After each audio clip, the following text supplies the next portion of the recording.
Hoje nós vamos falar um pouco sobre esses protocolos de relacionamento. Eu listei apenas alguns, né? Na verdade, 4, né? Existem dezenas, a gente pode diariamente incluir novos protocolos de relacionamento. Primeiro, um protocolo que está cada vez mais dentro do dia a dia das instituições. Na verdade, a gente fala protocolo, mas isso é uma visão evidentemente pequena do processo.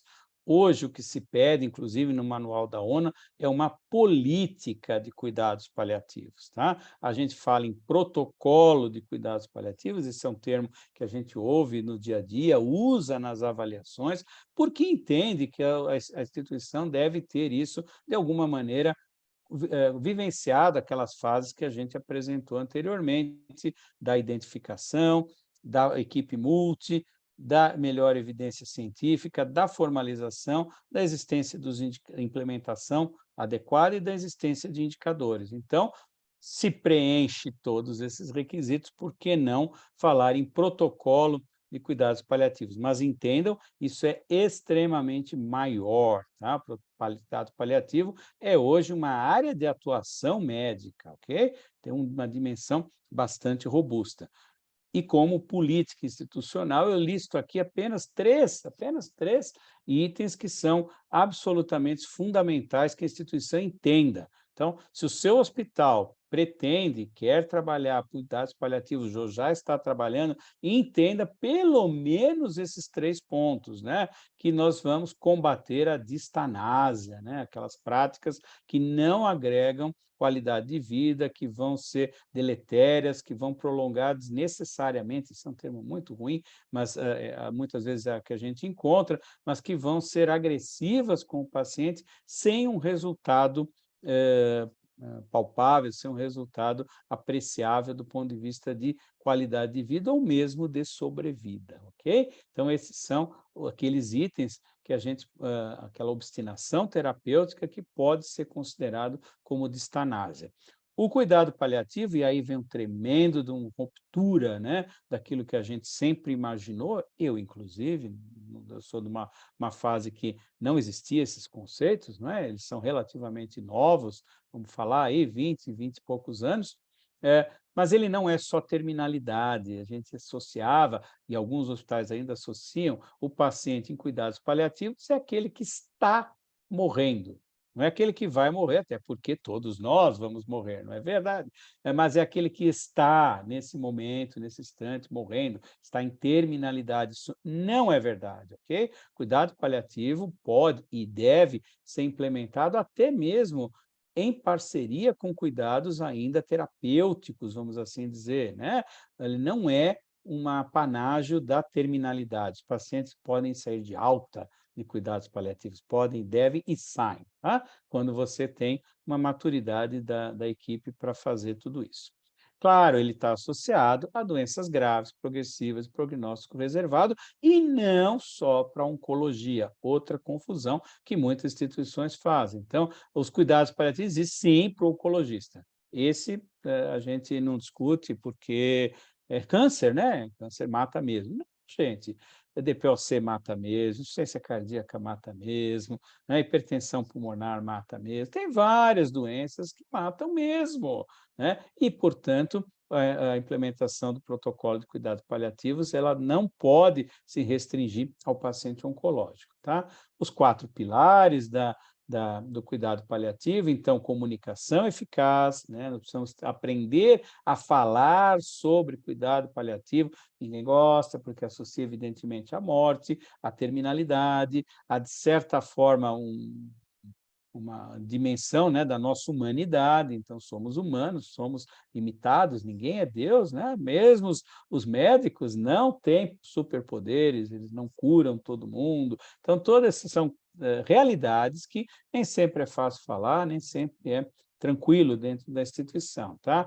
Nós temos que ter um olhar de controle de sintomas, e aí o plano terapêutico desses pacientes vai muito nesse caminho, apoio à família, né? Mesmo após a morte do paciente, o apoio à família enlutada, né? Então, é isso aí, é algo, por isso, um protocolo de relacionamento muito robusto, muito importante dentro da instituição, porque vai realmente transcender até mesmo a morte do paciente. Os hospitais fazem trabalhos com as famílias, né? Não só durante, precocemente, se possível, durante o período todo de acompanhamento da terminalidade e após a morte do paciente. E, finalmente, algo que ainda é bastante complicado, o trabalho em equipe, né? Para um protocolo de cuidados paliativos robusto, nós precisamos ter equipe, né? Não só a equipe de cuidado paliativo, mas uma equipe como um todo do hospital, de acordo, trabalhando, ajustados, na mesma página, como a gente fala. Eu costumo usar uma analogia, essa é minha, nunca ouvi em outro lugar, então, se alguém tiver alguma coisa contra, depois manda nos comentários e fala, olha, não concordo por isso, por aquilo, mas por enquanto eu acho que é o melhor exemplo que a gente tem, é a analogia que eu faço entre o cuidado paliativo e o controle de infecção hospitalar. O que tem a mesma coisa? É porque eu remeto ao meu tempo, não é? Lá atrás, 30 anos atrás, em que simplesmente não existia CCIH, né? A CCIH era restrita aos hospitais grandes, hospitais robustos, de grande porte. O hospital pequenininho ali não tinha CCIH, né? E depois isso foi crescendo e hoje, praticamente, a lei exige, não é? Mas, de verdade, na prática, inclusive, você vê CCH atuando em praticamente todos os hospitais que a gente vai, isso está bastante claro, bastante robusto. Mesma coisa o cuidado paliativo, é uma tendência de ele se tornar algo absolutamente permeante ali de toda a instituição. Outra analogia que eu faço é justamente com a atividade médica.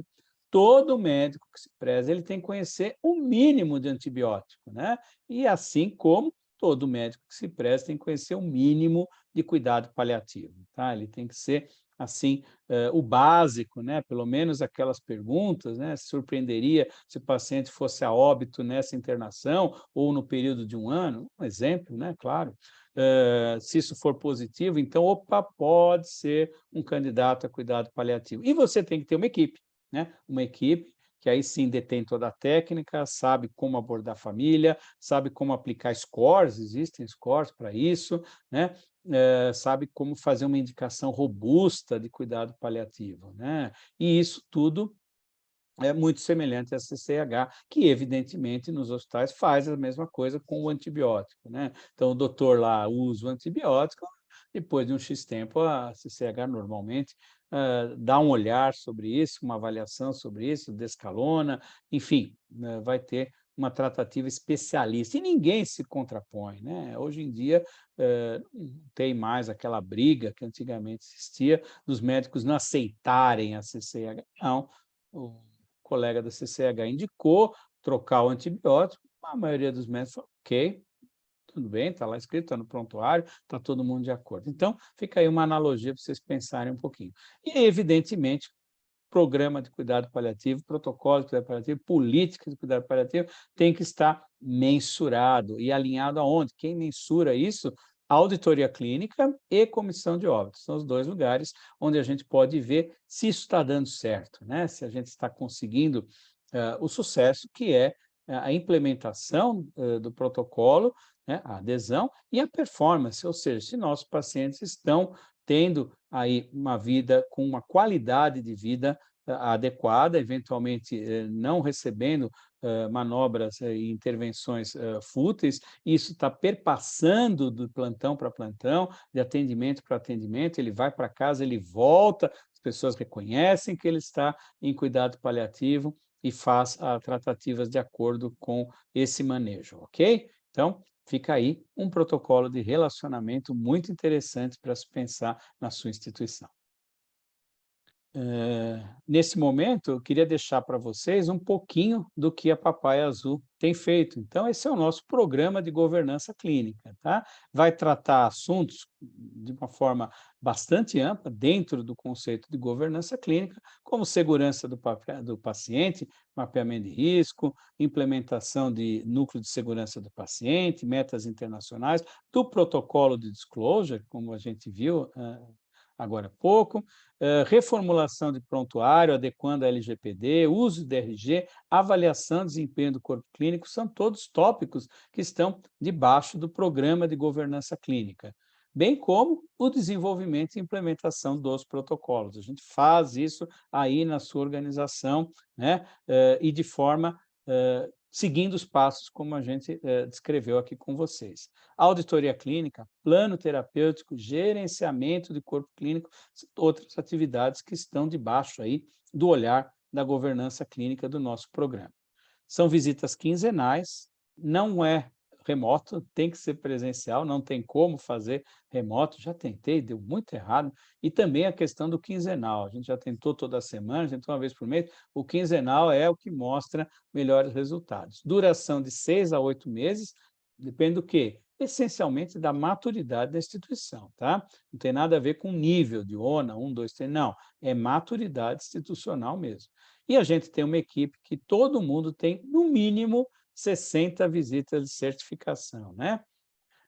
Outra atividade que a gente faz dentro da Papai Azul, que eu trago para vocês nesse momento, é a questão da avaliação externa de prontuários. Então, o que é isso? A gente terceiriza a avaliação da qualidade do registro médico que você faz lá na sua comissão de prontuário, lá na sua comissão de óbito, no programa de auditoria clínica. Então, a gente que faz, tá? Através de um acesso remoto, uma senha de auditor, portanto, não mexo, não altero nada do que está no prontuário, é só olhar, né, read only, e a gente olha essencialmente a parte da qualidade do que está escrito, não existência ou não do documento. Até pode passar por isso, mas, de verdade, o foco é a qualidade. Então, se a evolução médica tem coerência, se está usando abreviações que são fora do permitido dentro do conceito do siglário da instituição, se há um uso excessivo da função copia e cola, né, o paciente entra com o exame físico e sai com o mesmo exame físico que o médico copiou e colou ao longo de toda a internação, isso a gente aponta. A adoção e a coerência do plano terapêutico, então, se ele existe, se está bem construído, as metas bastante claras, identificadas, acompanhadas, e o sumário de alta, né? A gente vê pacientes fechados, né? Prontuários fechados, pacientes que já tiveram alta, como foi esse processo de alta, a questão da construção das orientações do sumário de alta. Tudo isso vira indicadores e, obviamente, se vocês tiverem um programa de avaliação de desempenho do corpo clínico, isso pode estar interfaceado, a gente municia o seu programa com as questões da qualidade do registro que foi apresentado, ok? Convido a todos para conhecer os nossos canais de grupos de WhatsApp, nós temos plano terapêutico, auditoria clínica e protocolos, tá? Isso vocês conseguem acesso diretamente pelo nossa central ali, o nosso portal da Papai Azul, e o grupo no LinkedIn, né? Na rede social profissional LinkedIn, lá nós temos o Desenvolvendo a Gestão em Saúde. Tudo bem? Então, pessoal, muito obrigado, obrigado por vocês estarem com a gente nesse momento. Estão aqui os contatos, telefone comercial, nossas redes sociais e o e-mail da Papai Azul, ok? Obrigado e até a próxima.